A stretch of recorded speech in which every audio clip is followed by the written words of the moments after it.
Muy buenos días, o tardes o noches. Estamos con el doctor Ramón de Cangas Morán, dietista, nutricionista por la Universidad de Navarra, doctor en Ciencia de los Alimentos, doctor en Biología Funcional y Molecular, biólogo sanitario, miembro del cuerpo académico de la Academia Española de Nutrición y Dietética y además un amigo con el que queremos contar para que nos hable de alimentación, nutrición, comida, bebida en el Camino de Santiago, porque además él hizo el camino.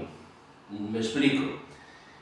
Cada vez que planteamos el tema de comer y beber en el camino, pues causa mucha expectación. Casi siempre hablamos de gastronomía, desde la cena comunitaria hasta la mesa y el mantel en bar y restaurante, y también, bueno, pues el chorizo que llevas en la mochila, las galletas, lo que sea.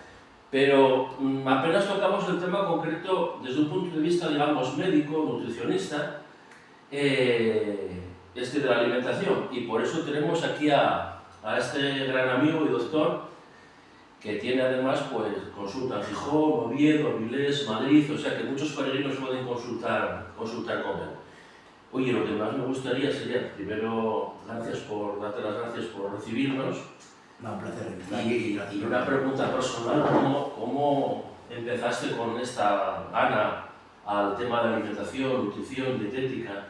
Bueno, y empecé porque primero como biólogo me di cuenta que todo lo que es los ejes corporales están interconectados por pues moléculas, y al final la nutrición guarda mucha relación con eso. Es decir, cuando comemos no solamente metemos nutrientes en el organismo, sino muchas moléculas que no son nutrientes pero que tienen efectos concretos. Me di cuenta que nutrición y biología era prácticamente lo mismo, y entonces pensé que, pues pasando por consulta de nutrición, se podía trabajar muchos aspectos relacionados con la salud en prevención y en tratamientos de patologías, como además lo muestra la evidencia científica, y ahí empezó todo. Entonces tú empezaste como biólogo. Primero empecé como biólogo, fíjate, trabajé incluso en la industria alimentaria, pero dejé todo para ir a estudiar a otra carrera de la universidad y ya dedicarme profesionalmente a la nutrición. ¿Y la biología te llegó por algo, por alguna tradición familiar o simplemente porque te gustó el mundo? Me gustaba porque esta biología que estudié, que es biología sanitaria, no es la biología de botánica, etcétera, sino la biología de microbiología, genética, bioquímica, y eso siempre me gustó mucho porque siempre me gustó mucho el tema de la investigación, etcétera. Era mi idea inicial. Y de hecho en la industria alimentaria de la gente más relacionada con microbiología, mi idea luego era pues, participar en una beca en relación con el aceite de la Universidad de Oviedo, pero en ese momento yo me llevó la vocación de la nutrición y entonces lo dejé todo para ir a estudiar. Y vaya carrerón, ¿no? Bueno, la parte positiva es que están relacionados. Al fin y al cabo, el hecho de ser biólogo todavía pues me permite entender muchas de las cosas que luego estudié como nutricionista. Pero al cabo no dejan de estar vinculados. Entonces, bueno, en ese sentido no me arrepiento y al revés creo que casi lo mejor que hice fue ser biólogo. Y entonces vamos a entrar en materia. Alimentación, nutrición, comer, beber, Camino de Santiago, un camino de días, semanas, a veces meses incluso, que no es lo mismo que ir a lo mejor a hacer un día de deporte y volver para casa, sino que vas a tener unos cambios de alimentación grandes, seguramente, tanto para bien como para mal.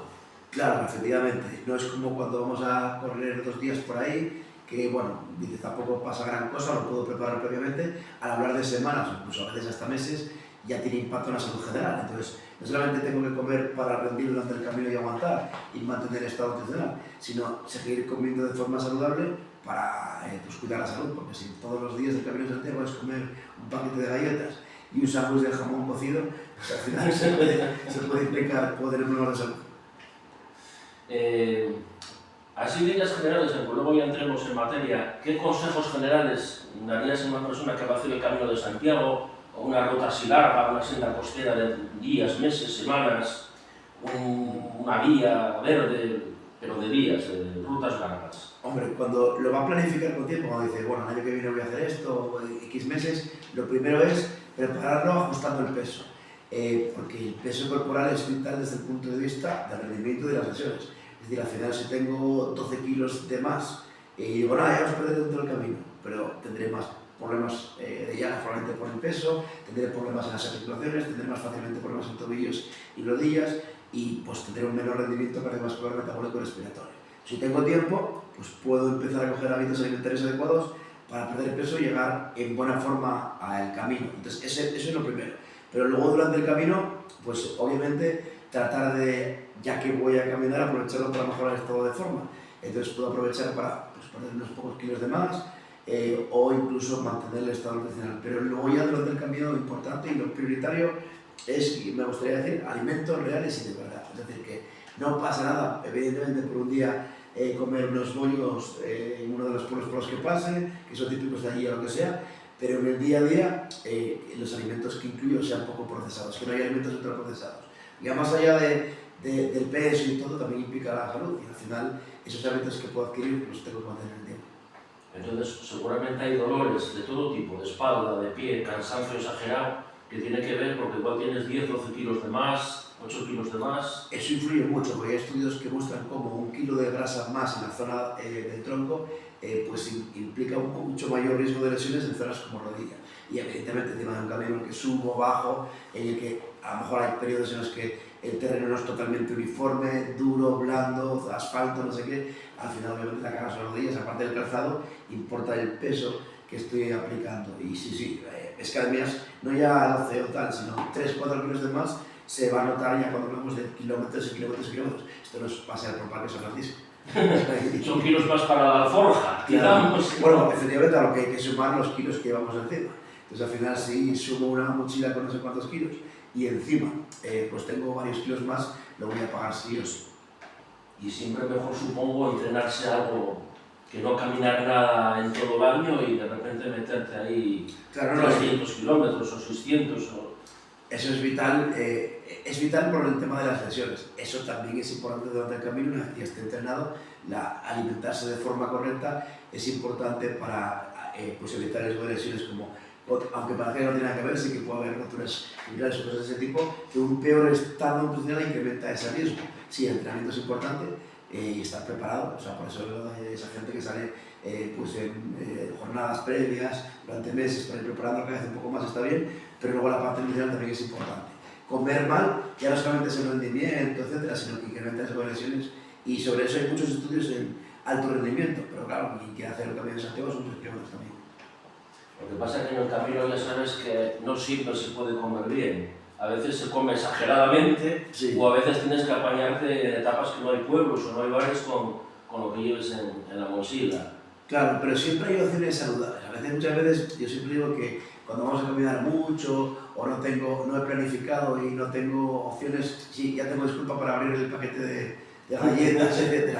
Pero siempre hay opciones, yo sé, frutas desecadas, pues higos pasos, orejones, uvas pasas, dátiles, frutos secos crudos sin sal, un buen pan de masa madre, una panadería que pase, o llevo ya del día anterior si es de hoja aguanta varios días, con cecina, chosco de tineo, jamón pues serrano, lomo, etc.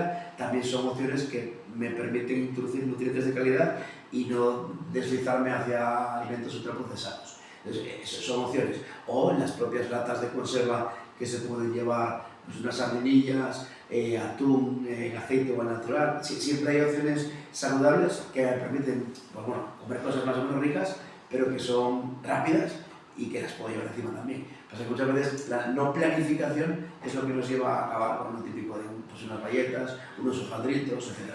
Nuestra vida también hay que disfrutar. Si paso por la zona, como los frutos de Astorga o los bollos, pues obviamente hay que disfrutar también. Oye, los bocadillos, los recorridos bocadillos... Siempre es una buena opción, o sea, un pan de calidad. El problema, como yo digo con los bocadillos, es el pan de gasolinera.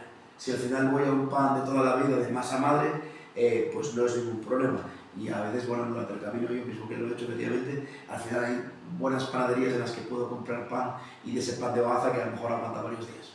Entonces aprovechamos cuando pasemos por un pueblo a coger el pan claro. De allí, el que se haga allí lo más artesano que haya. Efectivamente, es una buena opción para comer panes de calidad que a veces, por el tiempo de la ciudad y tal, vamos comprando una gasolinera o en el supermercado donde a lo mejor no son simples de masa madre, muchas veces no son de masa madre. Claro, supongo que también recomendarás pues, comprar productos de kilómetro cero o lo más posible, ¿no? Claro. Si se pueda. Eso de hecho una de las bases de la dieta mediterránea, tanto sobre la sostenibilidad. La dieta mediterránea se caracteriza no ya porque sea muy rica en alimentos vegetales, aparte que es carnívora, pero especialmente rica en alimentos vegetales, sino que son de temporada y de cercanía. Y a eso no solamente permite mantener la economía de los pueblos, de lo que llamamos ahora la España vaciada, etcétera, sino también el hecho de que la sostenibilidad, efectivamente, si al final tengo que traer un pan de harina de quinoa de Perú, pues será muy vegano y muy pues cool, como se dice ahora, pero no es sostenible. Hay que también pensar en la tradición y en el respeto a la cultura, que también pues, la gastronómica es una cultura y una tradición y mantener los pueblos vivos, pero también es el hecho de efectivamente la sostenibilidad. Al final es un producto de cercanía y kilometración. Y luego cuando toca comer de mesa y mantel, muchas veces aparece el menú del peregrino, que no siempre es exactamente el menú del día, es otra cosa. Y no en todos, pero en gran parte es pasta, pasta, Sí. pasta, y mañana más pasta. Sí, a ver, efectivamente, hay algunos que se esperan que se esperan más, otros a lo mejor es sopa de fideos y San Jacobo, pero bueno, sí, a ver, por ejemplo, un plato de pasta no es un problema, porque justamente durante este periodo de más necesidad energética, pues el consumo de fuentes de hidratos de carbono como un plato de pasta, de arroz, de patatas, pues puede ser una buena opción, mientras que no vaya con muchísima grasa, porque entonces afectará el rendimiento del ácido gástrico, será lento, me encontrará más pesado, etc. Entonces es bastante socorrido un plato de pasta y tal. Pero también puede ser lo de legumbres, no siendo pues un cocido cargadísimo de compango, etc., también es una buena opción. Pero bueno, el plato de pasta no está mal, puede ser más que nada monótono al final, pero no es una mala opción. Y luego, en muchísimos casos, apenas se come a mediodía, salvo bocadillo, la lata de bonito, o los frutos secos, o alguna galleta, etc. Sí. Pero llega la cena comunitaria, que es un ritual. A lo mejor no todas las noches, pero hay albergues que tienen además especial eso. Sí. Pompa y circunstancia, Sí, sí. ritual, es una tradición muy buena, es una convivencia, pero a veces igual echamos ahí demasiada comida, demasiada pasta, aunque también incluida más bien la ensalada. Sí. ¿Cómo ves eso de la cena comunitaria como el plato fuerte en realidad?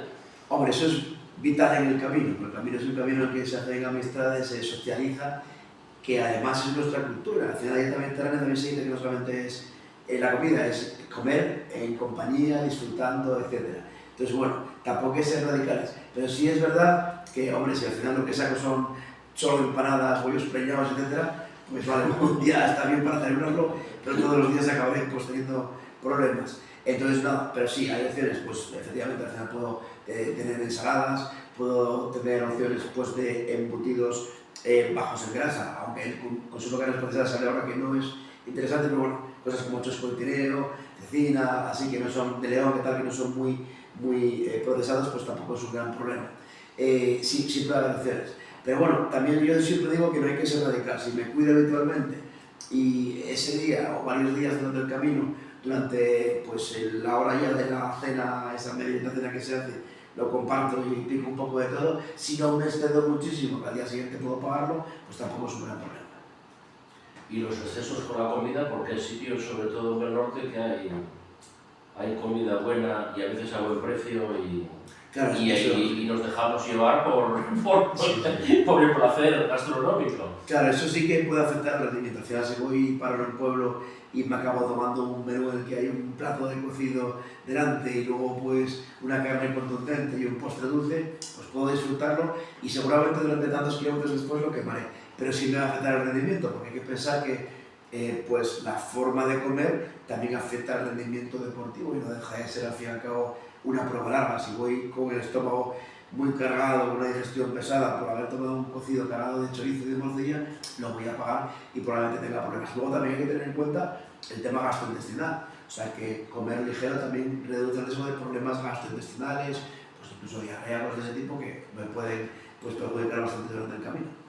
Hablando de diarrea, hay una cosa que creo que se llama la diarrea del viajero, que aunque comas bien, a lo mejor el cambio de agua, el cambio de productos, pues nos da ese problema. Y Sí. eso, a lo mejor aquí en el norte nosotros no lo notamos los de aquí, pero a lo mejor vamos a hacer la ruta de la Plata, la ruta del Levante, y aunque esté todo bueno y rico y saludable, pues igual tenemos un desajuste intestinal, no sé cómo se puede llamar. Sí, eso pasa sobre todo mucho a la gente que va a otros países. Le puede pasar mucho a lo mejor a la gente que viene a España procedente de otros países, o a lo mejor un cambio total efectivamente, de una zona totalmente a otra. Sí, eso es típico porque efectivamente, incluso aunque el agua esté potabilizada, etcétera, podemos estar expuestos en entornos en los que el hielo o lo que sea, pues puede estar expuesto a el hielo que ponen en el agua o lo que sea, pues a un tipo de bacterias de los que no estamos pues nuestro sistema inmune no está entrenado, por así decirlo. Entonces es la diarrea del viajero y que generalmente se suele, y hay evidencia que lo muestra, se suele limitar su riesgo con probióticos. Ya no me refiero solo a probióticos de cápsulas, sino a tomar leches fermentadas, kefir, yogur, etc.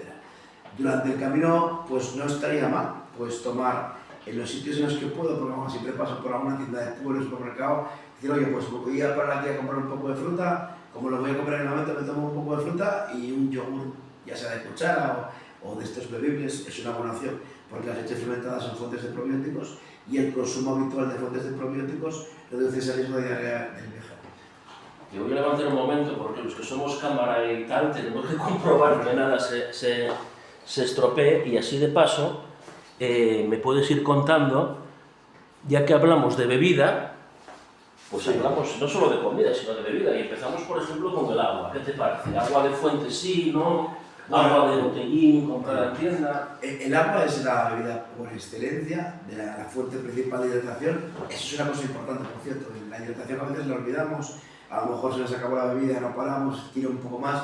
El agua se relaciona mucho con el rendimiento, aparte de que, obviamente, en periodos de verano, pues la deshidratación puede favorecer un golpe de calor y aquí no se puede dar con bromas con eso, pero incluso afecta el rendimiento. O sea, una pequeña pérdida de agua, incluso como tengo sed, me puedo hacer el camino menos grato porque estoy rindiendo menos. Y a veces pensamos en la comida y obviamos la bebida. El agua es el líquido por excelencia, no obstante puedo tomar también otras bebidas, pero sí, en cuanto a las fuentes de agua, hombre, a ver, en principio las fuentes que están potabilizadas, que es agua potable, pues no tienen por qué suponer un problema. El 100% de seguridad no está garantizada nunca, sobre todo cuando no son procedentes de la vía pública, pero bueno, en principio son seguras. Existe pues una opción totalmente segura, obviamente, si va agua sacada del grifo o el agua que puedo comprar de botellín, etc. Pero bueno, quiero decir, en general las fuentes no tienen por qué ser buenas si son seguras. Pero el agua también intervendría en eso que decíamos de la diarrea del viajero. Sí. Si vamos, por ejemplo, a hacer caminos a Italia o a Austria o a Francia. Sí, eso puede ocurrir. Claro, ahí sí puede ocurrir que si compro agua, pues obviamente de botella, o el agua me la dan en un restaurante que está de la red, que está clorada, etc., no va a haber eso del diarrea del viajero, muy probablemente. Pero sí es mucho más probable que lo haya si está en una fuente en la que no está clorada, etc., aunque sea agua potable, porque puede haber presencia ocasional de ciertas bacterias a las que no estamos adaptados. Y el agua es la que hidrata, ¿no? Porque cerveza o vino, sidra, etcétera, no te hidrata tanto, ¿no? Bueno, eso es para socializar. Pregunto, ¿eh? Sí. Hombre, sí, socializar sabemos que puedes socializar y a lo mejor exageradamente. Sí. Pero también preguntamos, oye, ¿sería lo correcto? Lo digo por experiencia, ¿no? De burradas que hacíamos. Sí. De tomarme 2 cañones de cerveza, uno, a los 5 minutos tanta sed como antes. Sí, claro. Y otro, a los 10 minutos tanta sed como antes. Y hasta que no me bebí un par de vasos de agua, aquella sensación de sed y de beber, hinchar, que no es buena. Sí, así es. Efectivamente, el alcohol pues deshidrata, la verdad fuente de hidratación es el agua, si quiere hidratar la verdad es el agua, y no hay que olvidar además que el alcohol también afecta al rendimiento negativo. O sea, al final el alcohol no mejora el rendimiento deportivo. Entonces, si yo me bebo un cañón porque paré por el camino un momento en una terraza y no continúo el camino, pues la cerveza sería para el disfrute, para acabar. Para hidratarme durante el camino tendría que beber agua, es lo ideal. Agua, puedo beber hay bebida isotónica también de vez en cuando, porque hay pérdida de sales minerales. Puedo beber, ¿por qué no?, un refresco un día, que tengo una bajada de rendimiento y quiero tomarme. No es lo más saludable, pero tomar un refresco azucarado o algún refresco para el disfrute no azucarado, edulcorado. Pero bueno, el agua por excelencia como líquido de uso durante el camino, y en periodos a lo mejor de mucha demanda puedo jugar con alguna bebida isotónica. Puedo decir, ¿no has llevado encima que pesa? No, pero es que me puedo llevar el agua y le echo los polvitos que se venden para que ocupen menos espacio, lo que sea. Y eso lo recomiendas porque hay un poco de siempre debate con la bebida isotónica, si es más artificial, menos, no. Claro, el tema está. También tienes ese problema. Sí, a ver, lo natural es el agua. Las bebidas isotónicas hay que pensar que además están saborizadas y eso hace que ya tengan edulcorantes, etcétera, que su uso habitual, pues obviamente es seguro, por eso están autorizadas, pero que algo sea seguro no quiere decir que sea inocuo. Por ejemplo, edulcorantes alcohólicos utilizados de forma muy frecuente pueden acabar afectando a la microbiota. Entonces, si toda mi bebida es isotónica, pues obviamente pues tampoco es lo ideal. puedo jugar con ello para periodos en los que voy a caminar mucho más, o que a lo mejor hay pérdidas de sales minerales porque sude mucho más por el calor, en agosto, yo qué sé, pero de forma habitual el agua es la mejor opción. ¿Y vino, sidra para digestiones también? Y dentro de las bebidas alcohólicas, sidra, vino, cerveza, las bebidas fermentadas son las menos malas, al menos tienen menos graduación que obviamente las destiladas, más porcentaje de agua por lo tanto, y tienen sustancias activas, antioxidantes, etc. Lo que, bueno, un vino durante la comida, una cerveza no pasa nada. Lo que ya sería nunca interesante es decir, bueno, venga, lujo, hierbas. Es que a veces nos dejamos ir, ya te digo que socializar, vamos a socializar muchas veces exageradamente. Sí, sí, sí. Luego, eso para la noche. Eso te preguntan para la noche, los chupitos. Sí, sí, no, para estar una noche entera para recuperar. Luego te levantas con un resacón Sí. o roncaste demasiado. Sí. Eso es tu problema. Así es. Bueno, yo de cacharros yo te pregunto. Porque Claro. ya nos metemos esto o lo otro, ya... Sí, hay genera deshidratación, caída de rendimiento, falta de concentración, eso sería yo creo que para llegar a Santiago y decir, bueno, vamos a hacer una... Ataques de euforia Sí, que sí, hay. sí. Porque aunque no está relacionado, sí está relacionado, vamos. Sí. La economía. ¿Cuánto me costaría comer más o menos bien según lo que haya? Es una preocupación constante, la economía, ¿no? Bueno, claro, el tema que eso ha ido cambiando, porque hoy en día pues comprar galletas incluso súper ricas o pizzas en una cadena de estas sale mucho más barato de comer sano. Bueno, pero no obstante, al final pues preparando con tiempo es llevar esos alimentos tipo latas de conserva, frutos secos desecados, frutos secos crudos sin sal, pues a lo mejor cecina, chosco, etcétera, preparándolo con tiempo, pues tengo un fondo de mochila de alimentos que me sirven para ir comiendo y evitando tener que andar comprando cosas que pueden disparar la cesta de la compra. Pero bueno, obviamente al final, pues si voy a los menús del menú, como comentabas, con pasta, que suele estar a buen precio, si ya llevo esos elementos en la mochila, evito tener que pues, gastarme pues, una cantidad brutal de dinero. O sea, al final, lo que dispara muchas veces a veces la cesta de la compra cuando preparo una prueba de ese tipo, es esa gente ya muy metódica que dice, me llevo geles de ciclismo para el Camino de Santiago, me llevo barritas energéticas de no sé qué. Eso sobrecarga el coste sin beneficios muchas veces añadidos. Al final, ¿quiero una barrita energética? Pues un plátano de oferta, muchas veces la mejor barrita energética y ecológica, que tiro la cáscara y no estoy generando basura, sino compost. O sea, al final el abono. Entonces, o unas mandarinas en temporada. Entonces, esa es la opción. Si compro producto de temporada, etcétera, pues tampoco será tan caro como esas cosas. Muchas veces eso, estaba pensando yo en personas que alguna vez me han venido a consulta, preparando el Camino de Santiago y me traían una lista de geles, de bolsitas energéticas, de barritas, que al final son todas carísimas, pero te prometen un rendimiento brutal que al final, pues con fruta y poco más lo puedes conseguir. Porque esto no es tampoco un ciclista profesional. Tú tienes peregrinos en la consulta, ¿no? Ha habido personas que han acudido a consulta para pedir consejo dietético para el Camino de Santiago. En algunos casos, porque claro, el Camino de Santiago lo hace gente que tiene enfermedades. No solamente ya es cuestión de gente que está sana, de gente que puede tener problemas con colesterol, diabetes tipo 2, ácido úrico, enfermos renales crónicos. Entonces hay que ajustarle a su patología la forma de comer. Pero también ha habido personas que venían, primero porque no querían engordar donde el Camino de Santiago, aunque se camine mucho, porque comentabas que luego grandes fiestas, y otros que porque pensaban en decir, oye, que no me caiga de agotamiento total y comer de una forma en la que mi rendimiento esté cuidado. Y otras, algunas, porque ya tenían una buena planificación en el sentido de perder algo de peso. Gente que se da cuenta que no estaba en forma, que un grupo de amigos le había convencido para hacer el Camino de Santiago y tenía varios meses y sabía que tenía que perder peso sí porque con una sobrecarga de peso no iba a poder hacer. A veces hay que tener esa disciplina, pero sobre la marcha muchas veces desaparece, ¿no? Hay veces que incluso parece que puedes hasta acordar. Haces ejercicio, caminas mucho, aire del campo casi siempre. Yo creo que las papilas gustativas se aceleran, incrementan el gusto y a veces comes, a veces cenas, bebes por el medio, picas por el medio. Claro. Puedes tener hasta un exceso de peso por muchos kilómetros que hagas, ¿no? Claro, sí, efectivamente. Pasa como cuando vamos al campo, vamos a la playa, que parece que a veces que en esos entornos, si encima dispongo de alimentos, parece que apetece mucho más.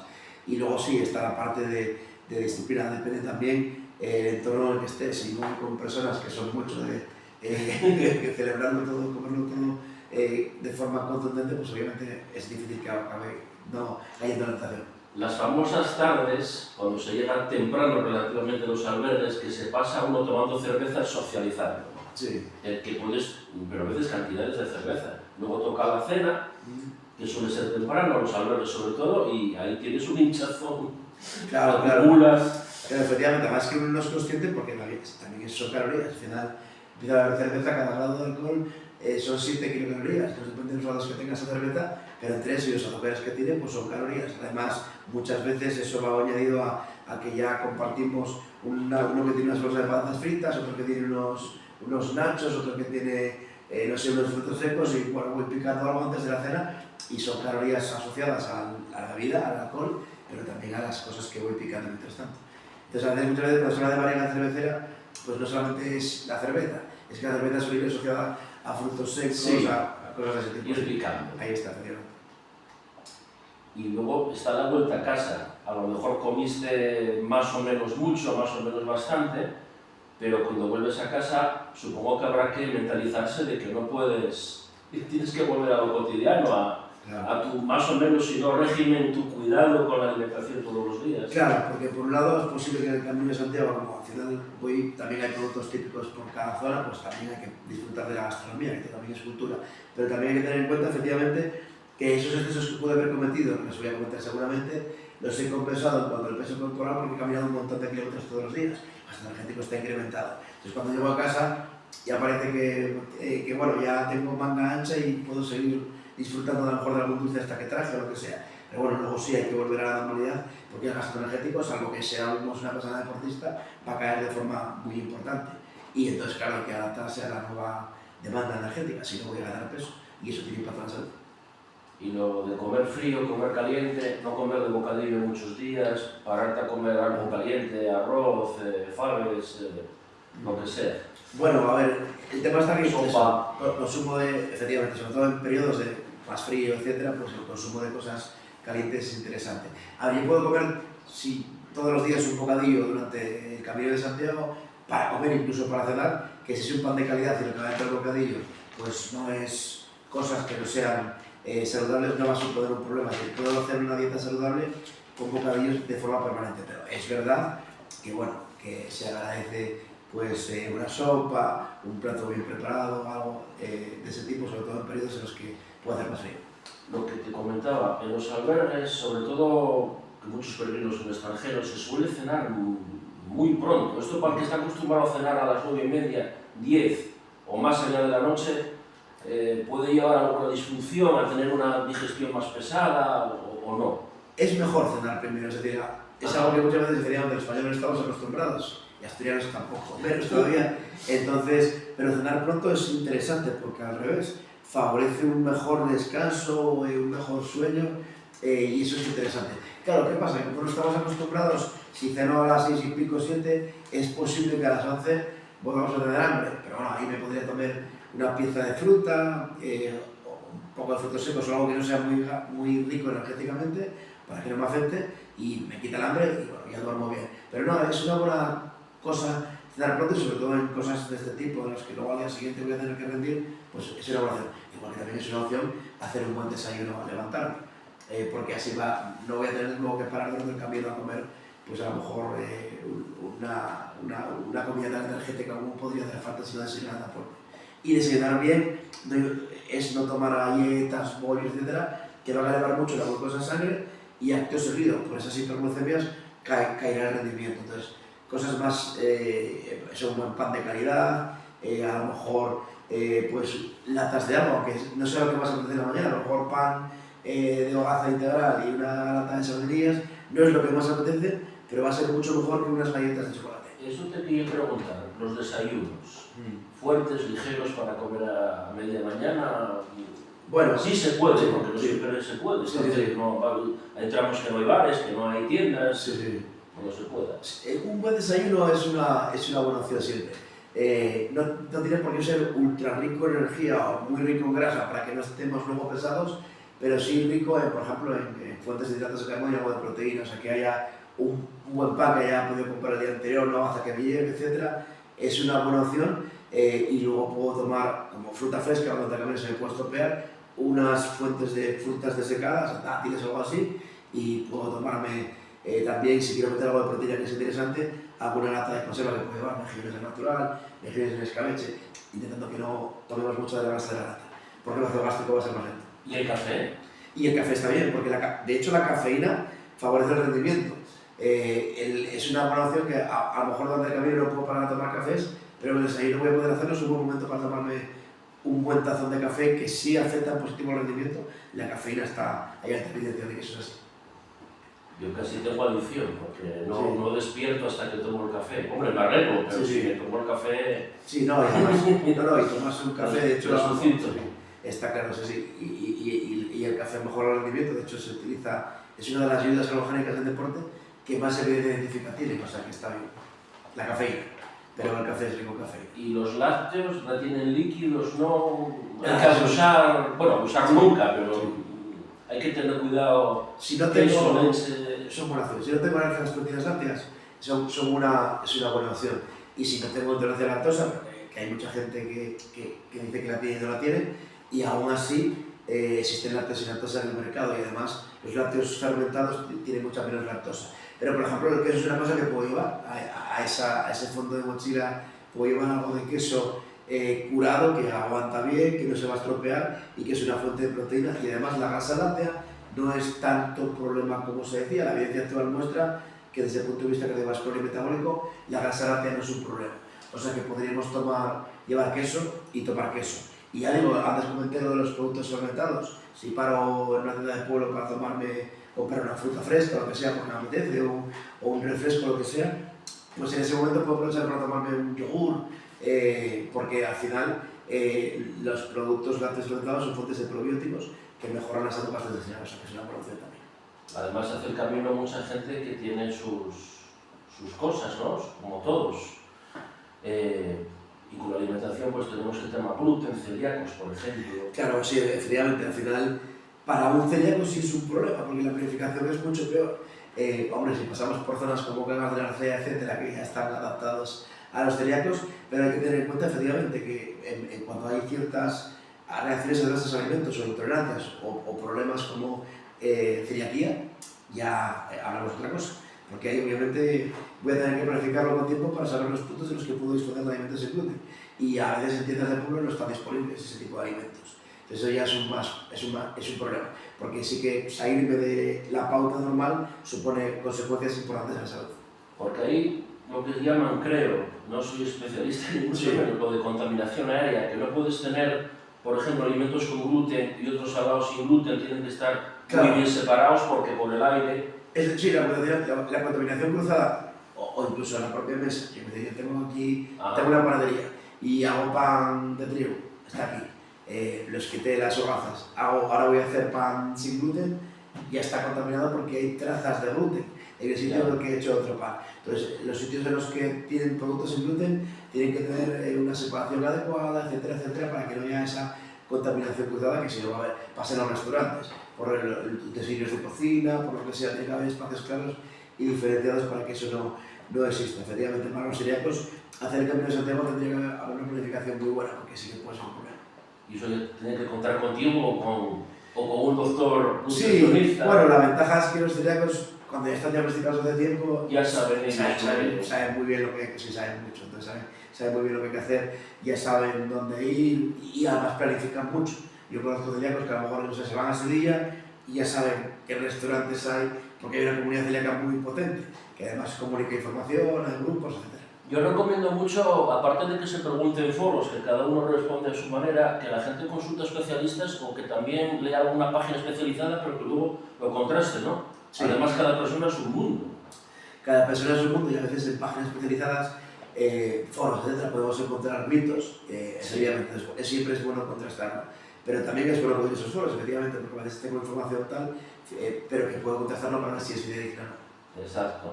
Y el tema de, bueno, supongo que será un problema parecido, tendrán que planificar vegetarianos, veganos, claro. Aunque cada vez hay más sitios que se adaptan de una forma o de otra, ¿no? Sí, hay un 8% de la población ya que es vegana y por lo tanto seguro que hay, no sé si hay estudios sobre eso, pero seguro que hay bastantes caminantes, bueno, al menos Sí. cerca de ese porcentaje, que son veganos. Hay obviamente vegetarianos y veganos. Obviamente, en ese caso, la planificación también lo mismo, va a ser diferente. Hombre, en la zona del norte va a ser complicado encontrar muchos sitios veganos porque no es muy habitual que haya restaurantes veganos o bares veganos, pero bueno, siempre hay opciones. Va a haber tiendas donde puedo comprarme pues pan con cosas que sean veganas para poder hacerme... Sí, ahí tienes que planificar también. Un poquito, sí. Y sobre todo llevar complementos, porque al final uno puede decir, mira, voy a hacer el Camino de Santiago, el pan es una opción buena para vegano y el pan está muy bien, pero claro, necesito algo más contundente, pues puedo llevar ya en ese fondo de mochila las cosas que complementan a ese pan, etc., para poder disfrutar. Y a la hora de comer, se me olvidó una cosa, el tema de celíacos y demás, los alimentos, un celíaco, aquí uno celíaco, ¿puede tener también algún tipo de cruce? Bueno, puede tener cruce porque... No... Bueno, si yo en una mesa lo abro, etcétera, y está con su propio, vamos, envase, lo que sea, no va a ser un problema. Pero sí puede ser un problema que yo coja una empanada con trigo y luego le vaya a coger un trozo de pan sin gluten al otro, o sea, porque estoy contaminando con trazas. Entonces, bueno, realmente el celíaco es mejor que tenga sus cosas aparte. No va a poder comer casi del otro, porque aunque digamos, no, aquí hay fruta secada que no tiene gluten, ya es que a lo mejor ya estuviste comiendo la empanada, hay trazas de gluten. Entonces, eso hay que tener cuidado. Ya el celíaco es mejor que tenga su planificación aparte y que haga grupo aparte, por así decirlo.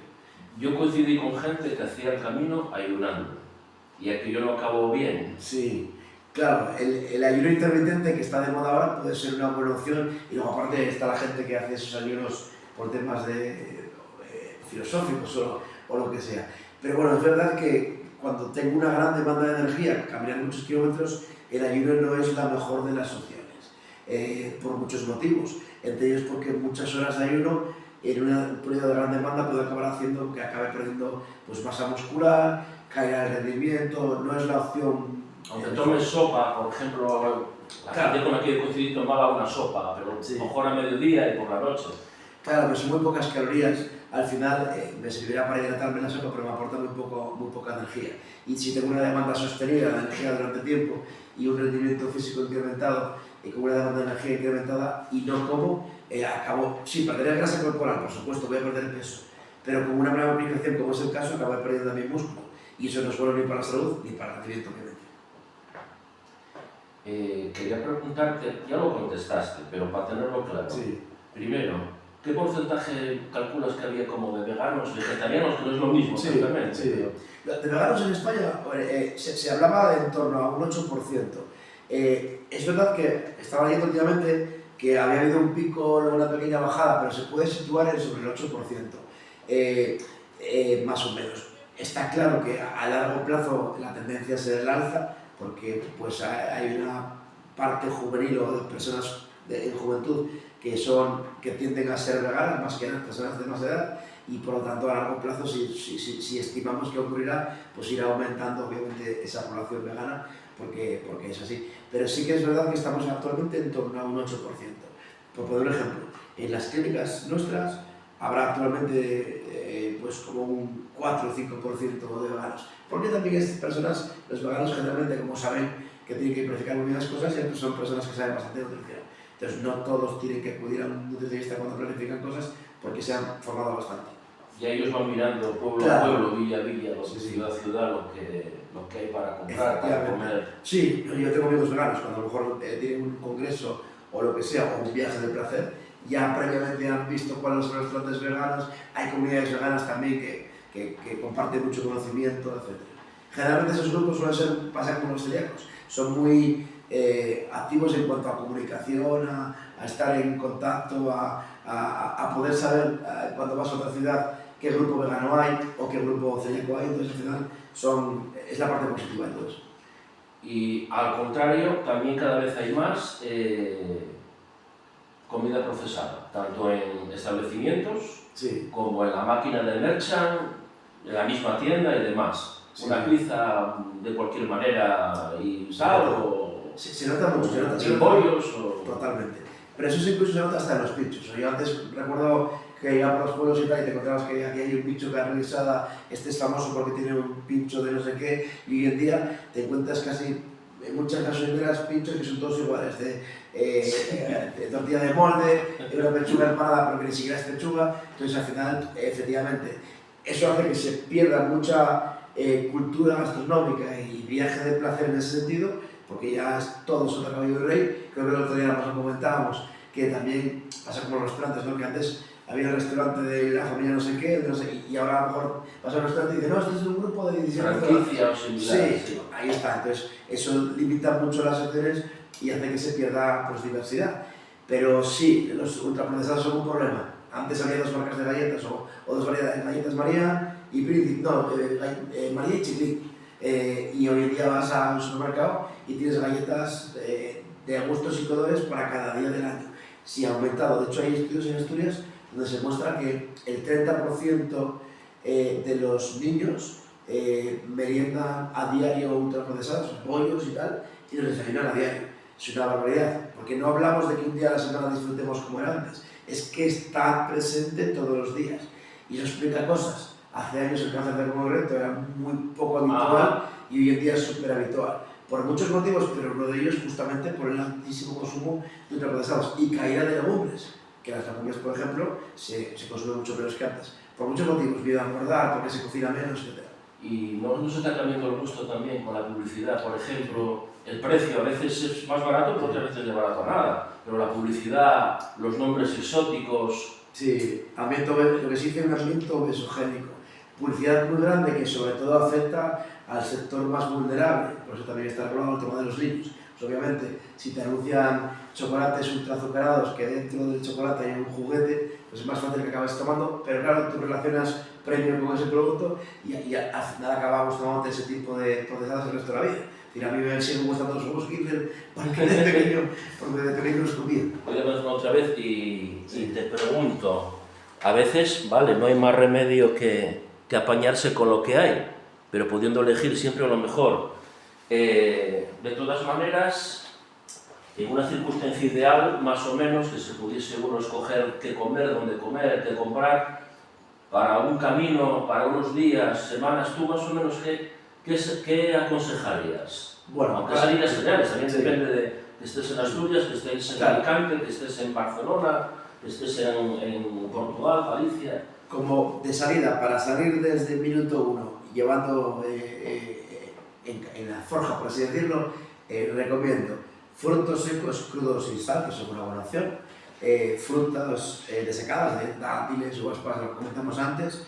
También pues recomiendo llevar alguna carne procesada, pero de las de poco procesamiento, o sea, que sean curadas y salen un poco más, chosco que tiene un pasado, cecina, jamón, lomo, y luego salir con una buena hogaza de pan de masa madre que me aguanta varios días. Eso te da, bueno, y latas de conserva, o sea, atún, sardinas, mejillones, todo eso no ocupa mucho espacio, tampoco pesa tantísimo y lo puedo llevar como base. En la cocina. Claro, porque luego no sé qué voy a encontrar en la realidad. Luego, efectivamente, si al final acabo tomando un menú de pernil con pasta, que no es tan mal, al final la pasta es una buena opción. El ácido gástrico rápido, si no vas a sacar nada de grasa no es un problema, y aparte de energía inmediata que me va a venir bien, pues no es un gran problema. Y luego, bueno, al final también vamos a una parte que es cultural y ese socializar a las 6, 7 de la tarde puede estar bien y si comparto cosas, no siendo muy contundente tampoco pasa nada. No hay que ser radical. La empanada es lo ideal, no. Pues si me tomo un trozo de empanada de pueblo para cenar y cojo algo, un trozo de chorizo, pues tampoco es un gran problema. Si es súper abundante, pues descansará peor, el rendimiento será peor, etc. Pero que tampoco hay que ser radicales. Porque tengo toda una vida para curar, entre comillas, pequeños excesos. Vale, y luego para comer de mantel también lo fuimos comentando. Sí. Subir un poco de mantel, tanto digo, sí. En el bar, sí. Como la cena comunitaria, por al ejemplo. Final, efectivamente, la pasta cena siempre socorrida o el arroz, ya sea en los menús del perrino que suelen estar presentes, como luego cuando veamos que hay gente que se pone a hacer pasta, etc., pues eso no es un gran problema, efectivamente. Son las mejores opciones. Hay gente también que lleva o que a ese plato de pasta, etcétera, pues le echa las latas que comentábamos, porque además eso lo puedo ponerlo en el camino. Latas de conserva las hay durante todo el camino en cualquier tienda. Y las latas son fuentes de proteína interesantes. hay que pensar que a veces en latas de sardinillas pensamos que no, sí es saludable. Las latas de conserva es una buena opción de tomar proteína de calidad sin riesgos y además que es saludable. De hecho, en la pirámide alimentaria se considera una fuente proteica interesante. ¿Tú recomendarías que la gente antes de hacer una cosa de muchos días, semanas, un ejercicio, hiciese un pequeño chequeo? Tanto Sí. para el tema de nutrición como no. Sí es interesante porque efectivamente todas las personas que son deportistas habituales, pues bueno, no va a suponer un problema porque aunque sea caminar bastantes kilómetros, ya hay gente, claro, deportista no digo, hay gente que se considera deportista, yo conozco gente que fracasó en el Camino de Santiago porque se considera deportista y ser deportista consideraba que era ir 3 veces por semana al gimnasio. Pues obviamente si toda mi vida es sedentaria y hago 3 horas de actividad física a la semana, eso no es ser una persona deportista, ni siquiera activa desde el punto de vista físico. Pero las personas que son deportistas habituales no va a haber problema. Pero quien no lo es, sí es bueno porque son varios días de demanda de ejercicio físico incrementado. Y bueno, obviamente puedo tener problemas que no conozco. O hay gente que, bueno, me duele un poco la rodilla, pero no creo que me afecte al camino. Pues, obviamente es buen momento para decir, ya que llevo meses con problemitas en la rodilla que no doy importancia, pues voy a ir porque ahora en el camino voy a tener más problemas seguro. ¿Hay gente que puede descubrir problemas de salud en el camino? Sí. ¿De nutrición en concreto? Bueno, pues, a ver, sobre todo va a haber problemas articulares pues, de ese tipo, que a lo mejor empiezan a notar problemas en la rodilla, que como no había una demanda de ejercicio excesiva en su vida real, no lo notaban y pueden empezar a notarlo. Pero desde un punto de vista nutricional, sobre todo lo que se puede notar es que pues, les falta energía o tienen un bajo rendimiento y que podría ser por exceso de grasa, grasa visceral, etc. A veces ocurre, claro, si tú tienes una vida sedentaria, no consideras a lo mejor que tu estado nutricional está mal, a lo mejor tienes exceso de grasa y ya te afecta el rendimiento, o incluso puedes descubrir que roncas mucho y a lo mejor tienes apnea del sueño o que despiertas a mitad de la noche, cosas de ese tipo. Eso también puede ser. Y ya para ir acabando, volvemos a algo personal. ¿Tú hiciste el Camino de Santiago una vez o dos, por lo menos? Sí, 2 veces, sí, así es, efectivamente. Lo que pasa es que yo lo hice en bicicleta de montaña. ¿Qué camino? Hice uno por la costa y el otro en el interior, por eso lo hice 2 veces. Sí. ¿Por Asturias? Sí, bueno, sí, de Asturias a Galicia. Sí, de Asturias a Galicia, sí. ¿Y qué tal la experiencia? Cuenta un poco. Me gustó mucho, sobre todo por el interior, porque además había desvíos en los cuales se pasaban por entornos que parecían, no sé, sacados de Disney. Bosques y pasabas ahí por riachuelos cruzándolo, me gustó mucho, me gustó. Y no lo volví a hacer, sobre todo por hacer falta de tiempo y siempre es algo que tengo en mente. Y vale, mi objetivo es hacerlo caminando, obviamente. Siempre, cuando lo hice en bicicleta, veía muchísima gente caminando y me di cuenta como que era diferente. Entonces, sí, puedes parar más, o ves más. O... Ahí está, efectivamente. Pero bueno, eso ya son gustos. Son gustos, sí. Porque eso sería para hablar otro día, de bicigrinos, peregrinos y todas las demás especies. Sí. Si quieres añadir algo más, un consejo final o... Sí, a ver, si dejamos un consejo final, lo más interesante, yo creo que lo principal, si voy a hacer el Camino de Santiago y tengo un exceso de peso, el mejor consejo posible es decir, oye, como tengo tiempo para planificarlo, merece la pena perder el peso porque voy a disfrutar mucho más el camino y el riesgo de lesiones bajará muchísimo y encima voy a poder hacerlo mucho mejor. Y no es tan complicado. Y además puedo empezar a planificar las cosas para coger unos buenos años de comida. Y el que quiera puede poner alguna pregunta debajo aquí en el vídeo o ir directamente a tu consulta, que además las tienes algunas a pie del camino. Sí. Aquí en Gijón hay está muy cerca el Camino de Santiago. Sí. En Oviedo estás a pie de camino, que hay Oría, pero al lado del cruce con la Independencia, creo. Sí, es en Avilés, ¿no? En Avilés, que está detrás de la iglesia seguro. Sí. Pues lo dicho, muchísimas gracias por atendernos. Placer. Toda una consulta, pero que la gente venga a la consulta de Ramón, del doctor Ramón de Cangas Morán. Entre Morán y Morán, Sí. Pues muchísimas gracias a todos ustedes también por estar aquí acompañándonos. Igual quedamos emplazados para más adelante, si te parece, para el verano, para ir a cosas concretas del verano, con el calor, la alimentación y demás. Que ya te dimos hoy un buen examen. Muchísimas gracias. Muchas gracias. Bueno, pues lo dicho, nos vemos hasta la próxima, con cualquier otro tema. Hasta luego, Ramón. Hasta luego. Muchas gracias.